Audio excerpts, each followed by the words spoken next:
America కాసుకో అంటోంది Iran.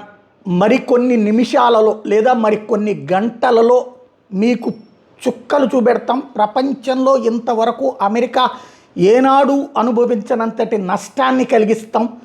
American స్థావరాలే ధ్వంసం చేస్తామా, అమెరికానే ధ్వంసం చేస్తామా చూసుకోమంటుంది. యాక్చువల్గా ఇరాన్ దగ్గర ఉన్నటువంటి ఆయుధాల్లో ఏదో ఇంతవరకు ఇరాన్ ప్రచారం చేసుకొచ్చింది దీర్ఘశ్రేణి క్షిపణులు, అంటే అణ్వాయుధాలని 24 గంటలు తయారు చేయగలిగిన కెపాసిటీ మా దగ్గర ఉంది. అలాగే హైపర్సోనిక్ మిస్సైల్స్ ఉన్నాయి మా దగ్గర.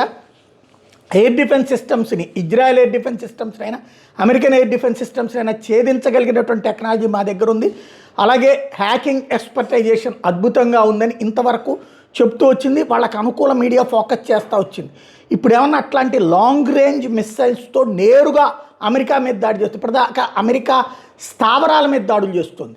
ఏదైతే ఇరాన్ చుట్టూ ఉన్న దేశాలు దుబాయ్, బహ్రైన్, కువైట్, ఖతారా, సౌదీ అరేబియా ఇట్లాగా, అలా కాకుండా నేరుగా ఏమన్నా అమెరికా మీద అటాక్ చేస్తుందా అన్న సందేహం అయితే వ్యక్తమవుతోంది.